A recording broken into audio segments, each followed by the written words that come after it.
my protection. Protection from what? Koryuken.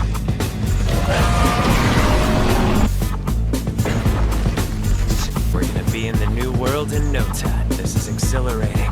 Get excited.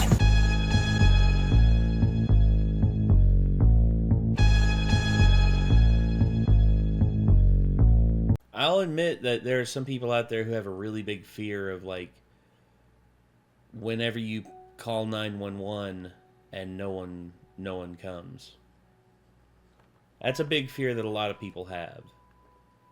Me, I mean, I'll be honest, I have a lot of means to defend myself, but if I'm ever in a situation where I'm literally outgunned and, like, outdrawn and everything, then I would hope that the police would be able to do something. But for me, the best safeguard for, like, defense is, like, self-defense. Don't get me wrong, the police is a great tool to have, but when seconds matter, police are there in minutes. So I'd rather have the ability to defend myself. And yeah. Anywho, I saw this on our recommendation. It was basically in our request channel, and I was like, "Ooh, that sounds interesting." And I was going to react to this with Drew, but sadly, he didn't have enough time for it. So here we are, and this is 3 disturbing true stories where the police couldn't help. You ever had the situation where you've had to, like, call the police for something and they no? Well, for me, it was... I think I've only ever actually called the cops one time, and it was just over an accident in a car, you know? Yeah, same. I've done that. Let's say the other time was... And they actually showed up and were like, oh yeah, this was on private property, so... It's other accidents I've been in, people were already calling before I could, so...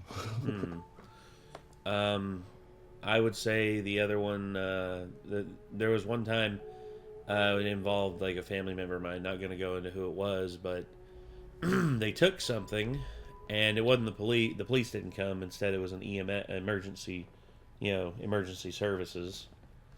Basically, they came up and they helped us get them taken care of, taken to the hospital, had their stomach pumped and everything. It was a heck of a time. But yeah, I've never been in a situation where I'll say that, okay, I have been in situations where if the police would have shown up, I'd probably be in jail right now. Like, no doubt about that.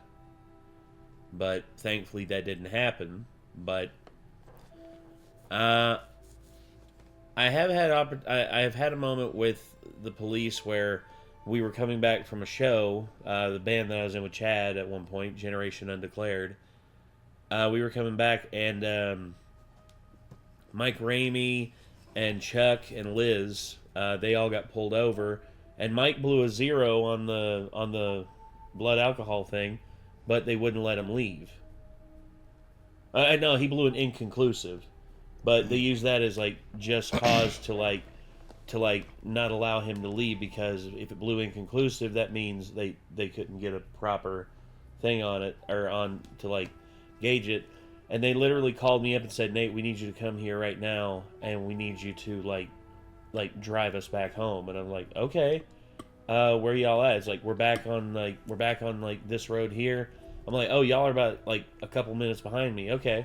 So I turned around, came back. I pulled up behind Chuck and them. Or no, I pulled up behind the police car that was there, and I immediately, turned my lights off, and I get out, and I have my hands up like this. I get out with my hands out, and this young buck cop, like, just all of a sudden sees me walking up behind them, and just goes, hey, what are you, and just pulls his gun out and points it right at me, points it right in my face, like, whoa. I'm here to drive my friends home. And they're like, what are you doing here? I'm like, I'm here to drive my friends home. They're like, well, we're in the middle of a traffic stop. I'm like, well, with all due respect, are they being detained? are they free to go? And the police officer, like the head police officer that was there, basically heard me say stuff like that and immediately realized that they're not going to get anything, because they were trying to get them to get out of the car so they could get them for like drunk in public and trying to get them on anything. This is GCPD. GCPD are Gate City Police Department. Some of the dirtiest, scummiest jerks working for the police I've ever encountered in my entire life. Absolute scumbags. And basically, they made me do a breathalyzer test. I blew a 0. They then told me, like, well, are you sure you want to leave your car here? Because this is a pretty dangerous area and, it could get broken into. And I'm like, I'll take my chances. I'll be all right. And then I locked my car and I hopped in there with Chuck. It was like 2 a.m. at this point. And we were driving back. And I told Chuck, I'm like, dude, I need to go back and get my car. He's like, don't worry, man. I'll get you taken care of. And we get back up to Wise. And then immediately Chuck calls up a friend. Dude drives up to Chuck's house. We hop in his car. We drive all the way back to Gate City, which is like an hour away. And then I get my car. I drive back. By the time I got home, it was almost 5 a.m. And just, my goodness. One of the most, like, just, I couldn't believe, like I had a gun pointed at my face. And it's not the first time. The first time was a shotgun, and it was when I was at an apartment doing some bad dealings, but that's a story for another time. Either way, we have 3 true stories where the police couldn't help. And from Mr. Nightmare, are you ready to check it out, Nick? I suppose these kind of stories can be dark depending on what they are. That's true. Or not really dark, but just infuriating. Mm-hmm. Depends on why they couldn't help. Yeah, I agree. Sometimes it's situations where it's like, oh, we can't do anything, and it's like, that doesn't make any sense. Yeah. I get that. But anyway, here we go. Let's get into it. Hopefully there won't be anything too bad here.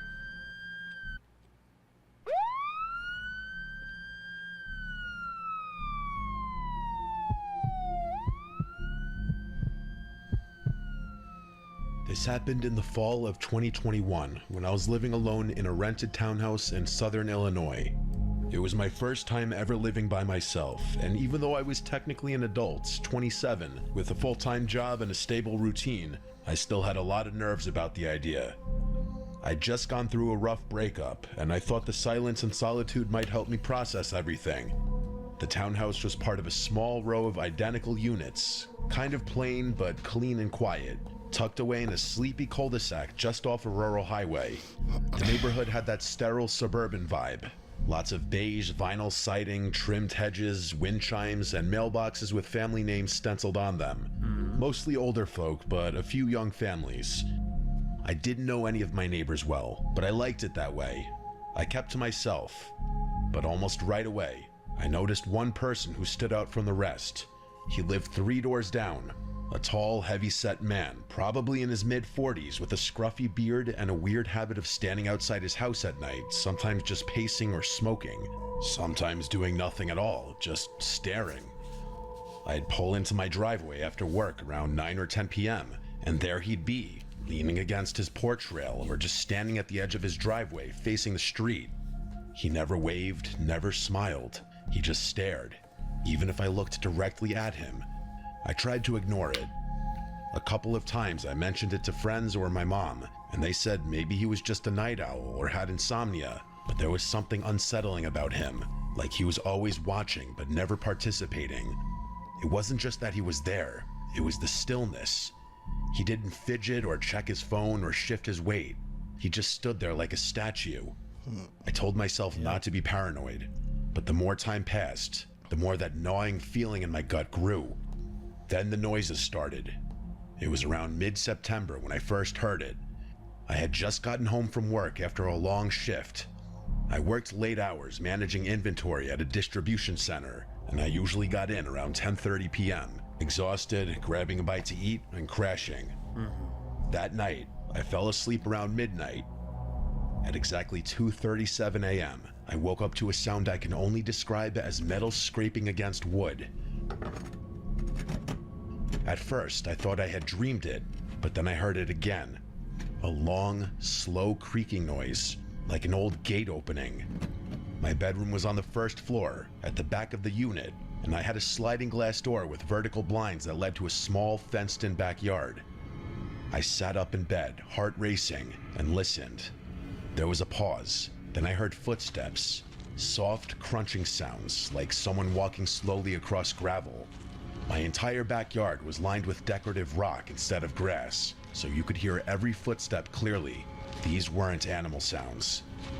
I grabbed my phone and crept out of bed. I didn't have a weapon, just a dull kitchen knife I kept in my nightstand, just in case, which at the time felt kind of ridiculous. I crouched by the edge of the window and peeked through the blinds. I couldn't see anything. The motion light wasn't on, which meant either they were out of range or had come in a different way. I dialed 911. The dispatcher was calm, asked for my address, and told me officers were en route. I stayed crouched in the dark, barely breathing. About 10 minutes later, red and blue lights flickered through my front window. I got up, opened the door, and met the two officers outside. I explained everything, what I heard, what time it started. One of them walked around the back while the other stayed with me and asked a few questions. The officer in the yard came back and said the gate was closed and there were no signs of tampering, but said he'd write up a report just in case. They didn't see anyone. No footprints or damage. Basically no crime. One of them actually said, probably just a raccoon, and gave me a look that clearly said, "You're wasting our time." I didn't argue. They left after about 10 minutes. I didn't sleep the rest of that night. The next morning, I went outside to check the backyard myself. That's when I noticed something strange. There was a flat stone about the size of a paperback book, wedged under the bottom edge of the wooden fence gate. I hadn't noticed it before. The gate had a heavy spring that made it swing closed automatically, but the stone looked like it had been placed there specifically to stop it from closing all the way. It was subtle, like something someone would do if they wanted to come back later and slip in without making noise. I picked up the rock and tossed it across the yard. I called the police again and told them what I'd found. They told me they'd note it in the report, but again said there wasn't much they could do. I asked if they could talk to any of the neighbors or check for cameras.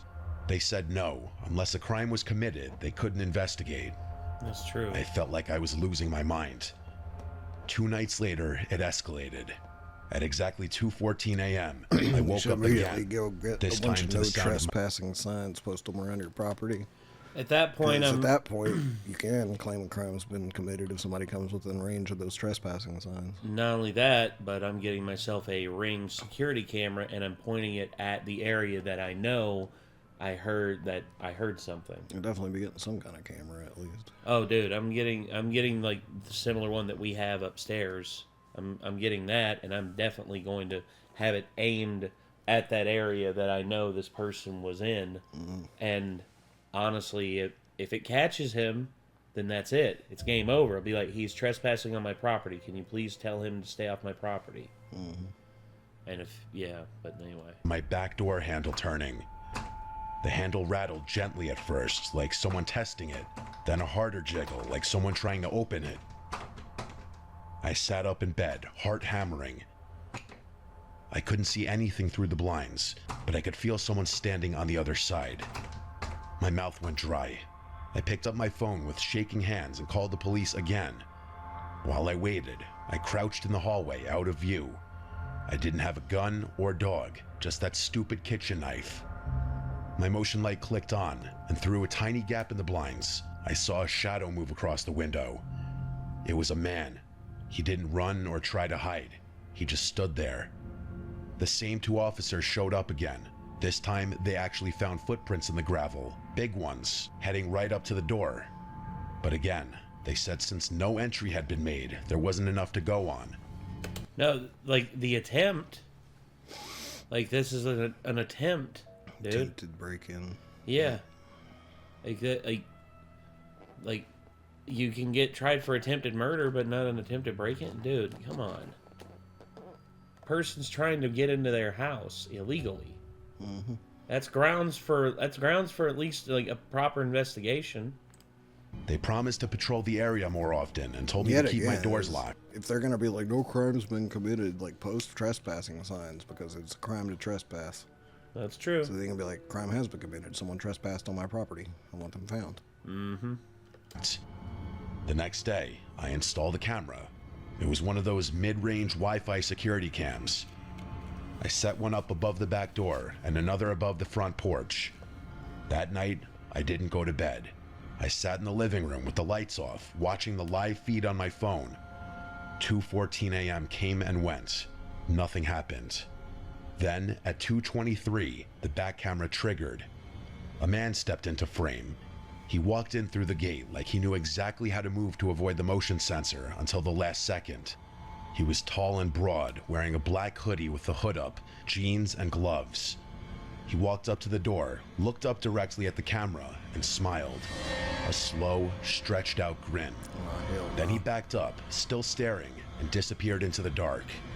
I called the police again, and they came back, watched the clip, and admitted that yes, it was unsettling. But since he didn't break in, didn't damage property, and didn't appear to be armed, there was still allegedly nothing they could do. That's why these stories are frustrating, like I said.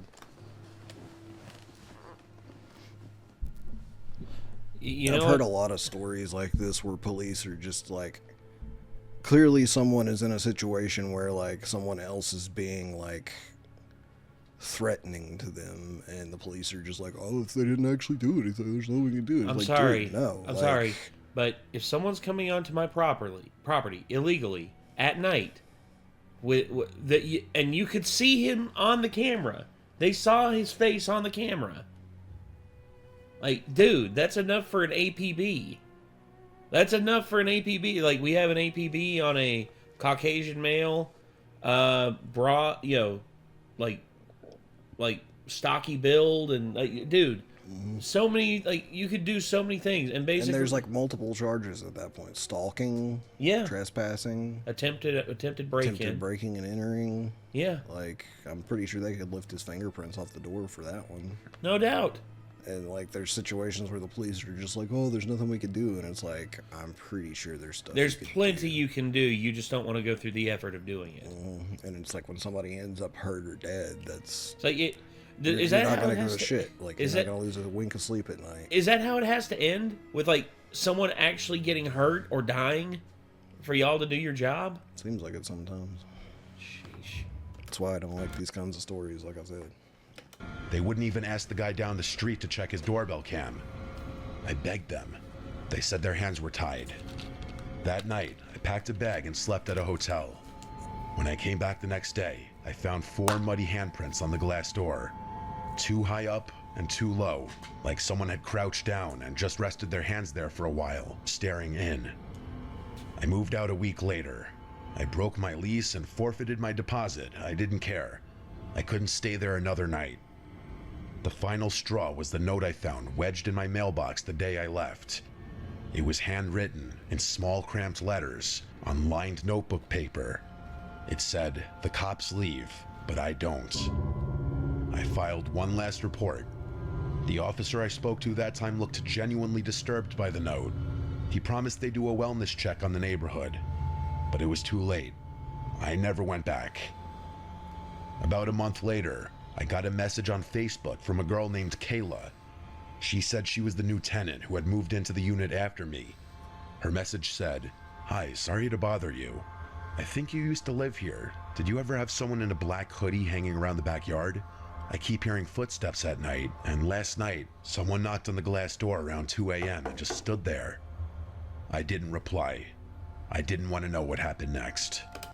Dude, why? I would have told her, be like, get a gun, and if he comes into the house, shoot his ass, or hell. Why would you not reply to that, dude? Like, be like, yes, absolutely, someone is a fucking creeper in that neighborhood, and you need to be careful. Mm-hmm. What's wrong with you? I didn't want to know what was going to happen next. My ass. Come on, dude. Help someone else out. Mm-hmm.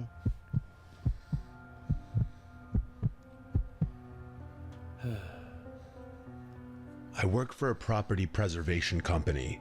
Basically, we handle foreclosed homes, securing them, cleaning them out, winterizing them, sometimes even boarding them up if there's been vandalism. Damn, you work in Silent Hill? It's not glamorous work, but it pays well, and for the most part, it's quiet. You spend a lot of time alone in houses that used to belong to people who are long gone. Sometimes it's sad, sometimes it's just boring, but every once in a while, you get a house that feels unsettling. This happened in 2020, when I was assigned to clear out a property in a rural part of upstate New York. It was one of those dying places, only one gas station, half the businesses shuttered, roads cracked and overgrown. The house itself was a small, one-story place off a dirt road, surrounded by overgrown brush and woods on 3 sides. No other homes nearby, just trees and silence. According to the file, the house had been foreclosed after the owner, an elderly woman, passed away, and no heirs had stepped forward to claim the estate. The utilities had been shut off for over a year. Our job was to catalog any remaining property, empty it out, and secure it for winter. I drove up on a Monday morning around 9 a.m. with a small box truck and all my gear. From the outside, the house looked intact. Windows closed, door locked, roof fine, just a lot of weeds and vines climbing up the porch. I had to shove the front door open because it had swollen in the frame, but once inside, everything looked pretty standard. It was dusty, stale air and faded furniture. Then my work phone rang. It startled me because I had no signal out there. I'd already checked and noticed I had no bars, but the phone buzzed anyway. There was no number on the caller ID, it just said unknown caller. I answered, and there was nothing, just a low crackling sound, like static. I said hello twice, then hung up, chalked it up to a glitch. I got to work. I always start with photos, documenting every room, every item. The living room was cluttered with old furniture, lace curtains, some framed paintings. It reminded me of my grandma's house. Heavy furniture, doilies, porcelain figures. The hallway had a smell. Not rot, more like mildew and dust, and something faintly metallic. There were 3 bedrooms. One had been stripped bare except for a sagging mattress on the floor. Another was clearly a sewing room, with thread spools everywhere and a dusty machine on the desk. I took a closer look, and there was a corkboard filled with old newspaper clippings. They were mostly obituaries. Dozens of them, all clipped out with scissors and pinned carefully to the board. No names I recognized, all local. I moved on. In the master bedroom, there was a rotary phone on the nightstand. I remember stopping and staring at it for a second because I hadn't seen one in years. It's AI It was generated. off-white, It's AI generated because of the numbers. Yep. All fucked up. yellowed with age, with a long coiled cord. The kind of phone that would never ring again because the line had been cut long ago. I moved on to the bathroom. That's when my phone rang again. It said unknown caller again. This time I hesitated. I picked it up, stepped out into the hallway, and answered. Again, nothing. But this time, after about 5 seconds, I heard a whisper. Very soft, so quiet I could barely make it out. It said, "Don't answer the phone in the bedroom." Then the line went dead. The fuck? I stood there, frozen, heart pounding. Don't answer the phone in the bed. What? Dude. The house was Doesn't dead sound silent. true. This sounds paranormal. Checked the windows. Yeah. All closed. Nobody was outside, and there was no sign of forced entry. My first thought was that someone had pranked me. It's what anyone would think. Maybe one of the other crew guys was messing with me, but no one else knew I was there that early. And again, I had no signal. I checked my phone. 1 bar, then nothing. Like it flickered in and out of existence. I tried calling my supervisor, but the call failed. I decided to finish the job quickly. I started boxing up loose items in the living room. Books, figurines, dusty glassware. But the whole time, I felt off, like I was being watched. I kept glancing toward the hallway, half expecting to see someone standing down there. Then the phone rang a 3rd time. But not my phone. The rotary phone in the bedroom. Don't answer it. I heard it from across the house. A shrill, mechanical ring that echoed through the rooms. That phone should have been dead. The line was disconnected. No dial tone and no service, but yet it rang, like an old-fashioned bell. I walked slowly down the hallway toward the bedroom, phone still in my hand. It rang again and again. I stepped into the doorway. The phone sat on the nightstand, the receiver trembling slightly with each ring. There was no chance I was picking up that phone. The rings eventually stopped. I backed out of the room. I wanted to leave, but part of my job was securing the property, and I still had to check the basement. I almost said screw it, but something made me keep going. Maybe it was pride. Maybe I just didn't want to admit how scared I was. The basement door was in the kitchen. I opened it slowly. The stairs creaked as I stepped down, flashlight in hand. I smelled mold and something like rust. There were shelves along the wall, filled with old paint cans and some broken furniture. In the back corner, there was a small table. On it, a cordless phone, a newer model. It was gray plastic and covered in dust, and next to it, a stack of yellowed notebooks. I picked one up and flipped through it. Each page had a name and a date and a short sentence. Lena H., July 3rd, 2019. Rang once, didn't answer. Carl M., September 12th, 2019. Picked up, warned him. It was more like this, dozens of entries. I dropped the notebook, and my heart felt like it completely dropped out of my body as I looked around the basement, fearing I wasn't alone down there, and that someone was watching me from any corner in the darkness. Press X to doubt. Yeah. Yeah. This isn't paranormal. It sounded paranormal, but now it's like it's not paranormal now. It's still so freaking weird. It's like out there as fuck. I'm just like, I something about this I don't believe. That's fair. Especially the disconnected phone still ringing and stuff. You know, like why would somebody be warning you about that and stuff? And how did they get your number to call you to warn you? I don't know. None of this makes any sense. Yes. I rushed back up the stairs, looking To me, behind. it's like that damn story we heard a long time ago from Chills that had it's like I ran through my backyard and I used my ROTC tactical movements to I heard that as soon as me and Micah heard that we started dying laughing. It's just like, hey Nate, you know how I'm gonna enter my house from now on? With my ROTC tactical movements.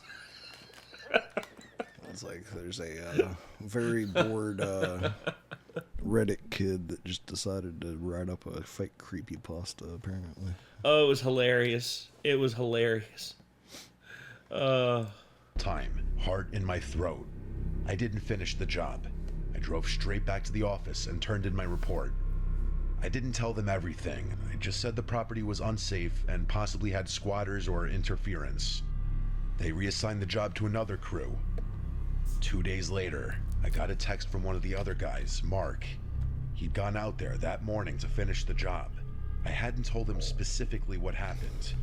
His message said, "The phone in the bedroom with no service rang while I was in there. What the hell?"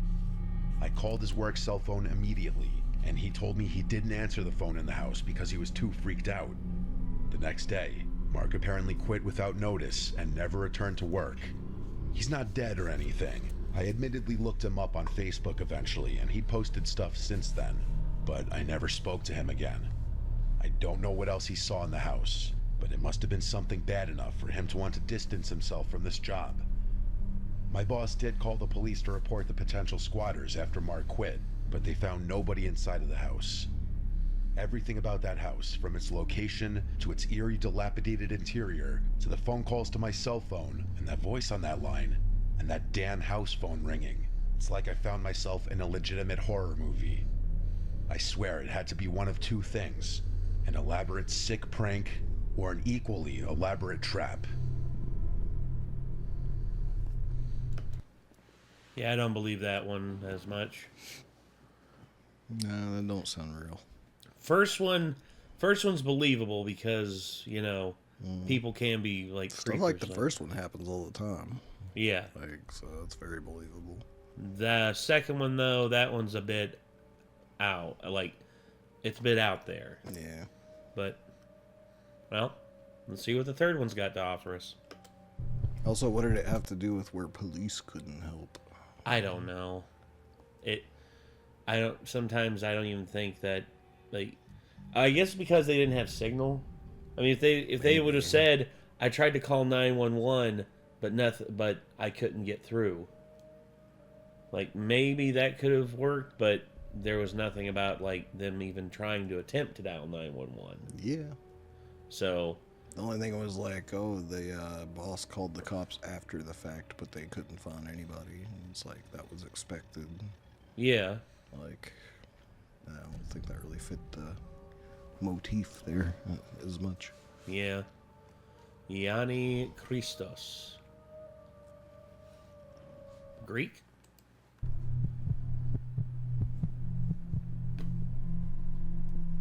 This happened in 2019. I was in my late 20s, living alone in a rental house in a quiet neighborhood on the edge of town. It wasn't Sounds a fancy familiar. place, just an older one-story house with creaky floors, thin walls, and a small backyard.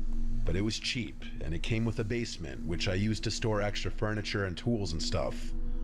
I moved in that spring, and for the first few months, nothing strange happened. The house had its quirks. Some pipes rattled when you turn on the shower, and there was this one kitchen cabinet that always swung open on its own, but nothing unusual for a place that old. The only part I didn't like was the basement.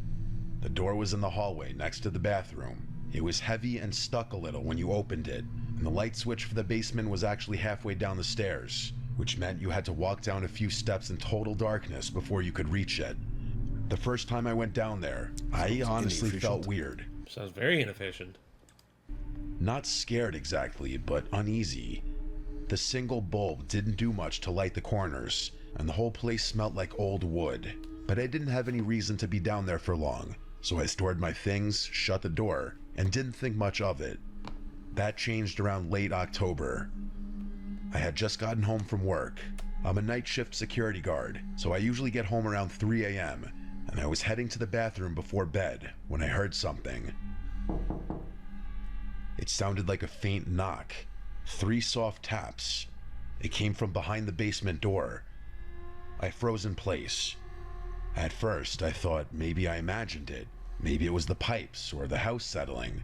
But as I stood there, holding my breath, I heard it again. 3 distinct knocks. Hell no. I backed up a few steps and stared at the door, and then I waited. There was just silence now. I remember whispering to myself, it's just the house, even though I didn't really believe it. I didn't open the door. I went to my bedroom, locked the door, and stayed awake for the next 2 hours, listening. Eventually, I fell asleep with the TV on. The next morning, I checked the basement.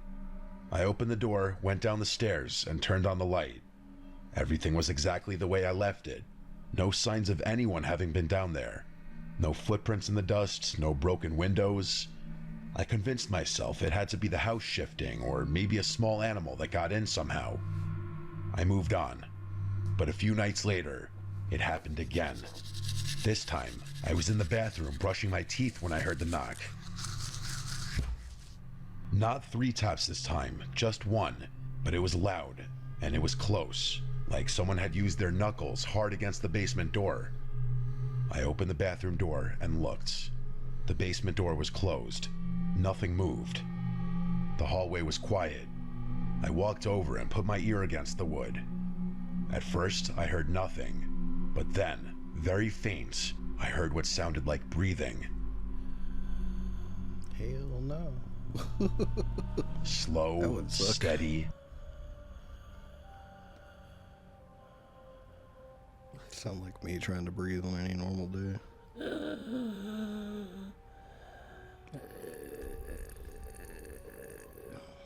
Sound like Brainy, or you could sound like Brainy from friggin' Hey Arnold.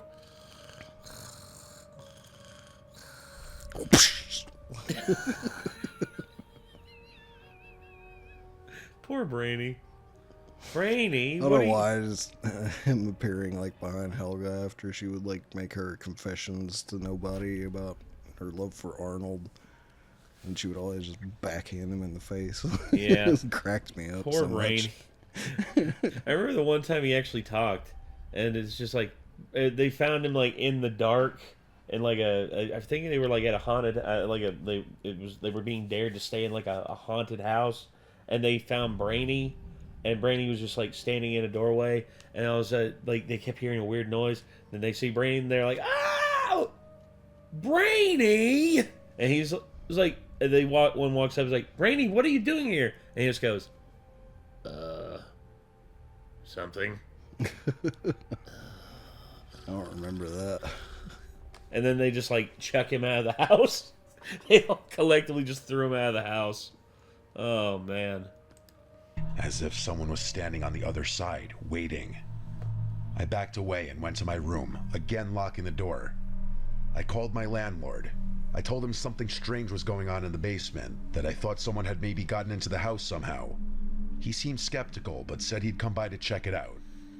When he arrived in the morning, we both went down into the basement together. He looked around, checked the windows, the walls, even the foundation.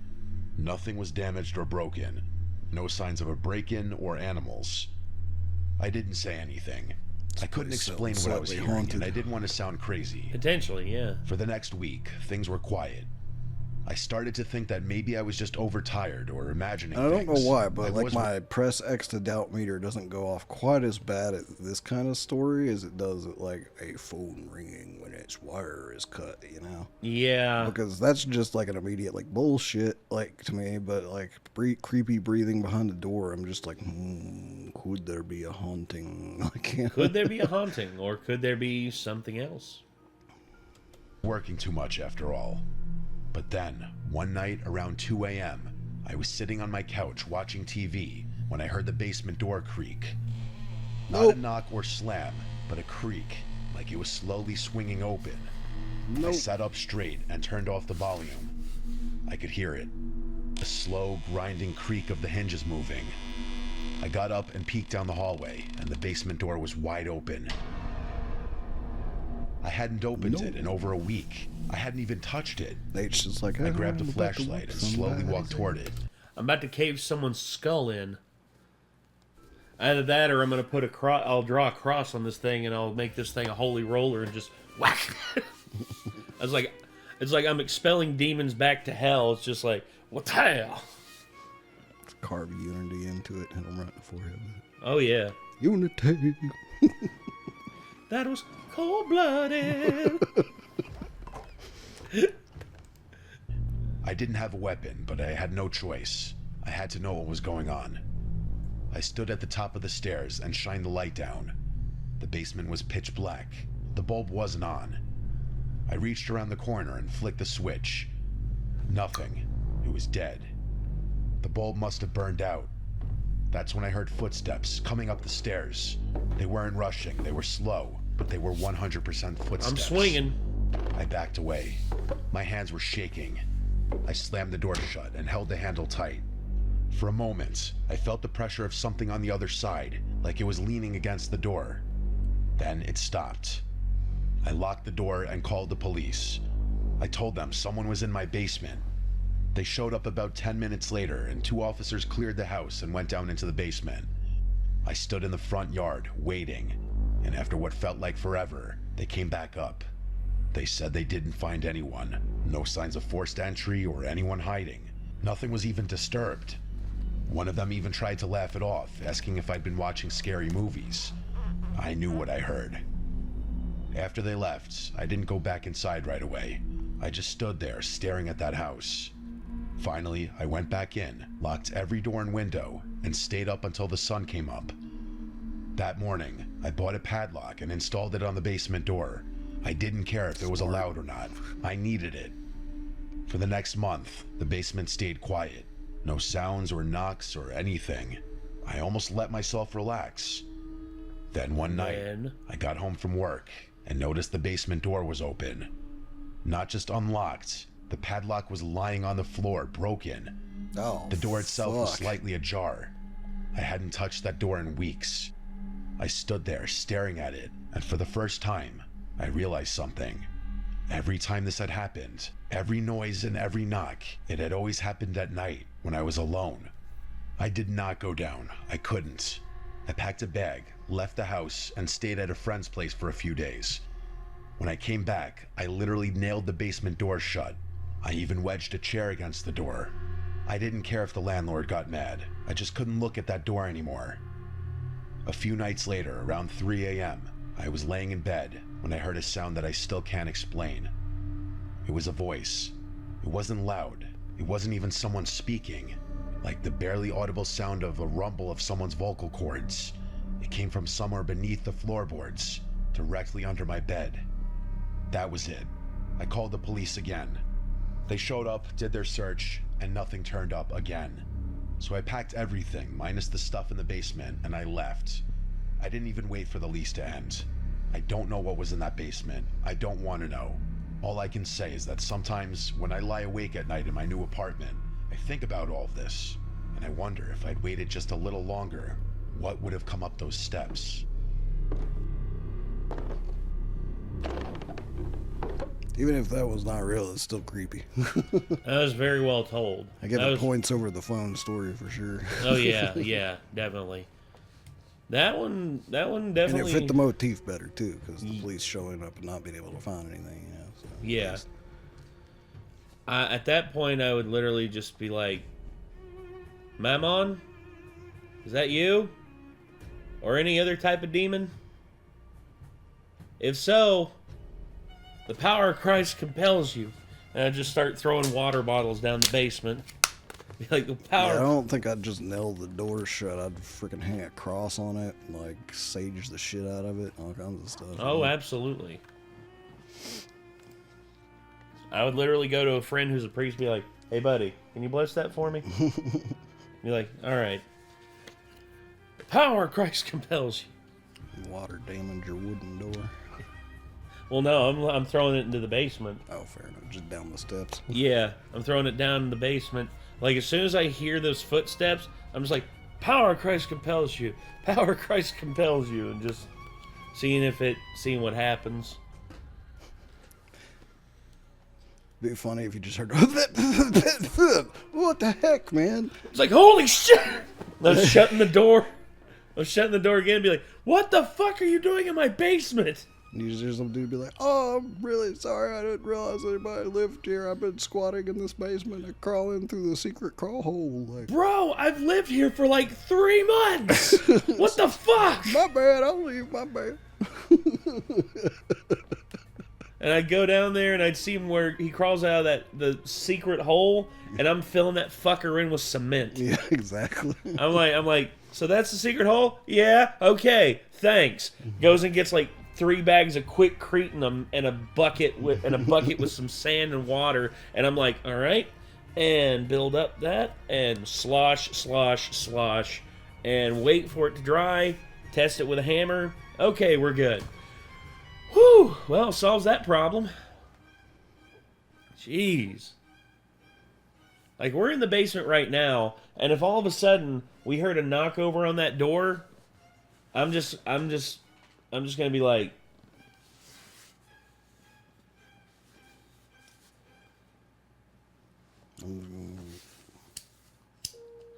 "Oh, you ain't got your knife with you?" Well, we got the axe. We got the. I'm gonna say. We got the Leviathan axe right there. There you go. Just say we got the Leviathan axe there. You could probably do some damage with that.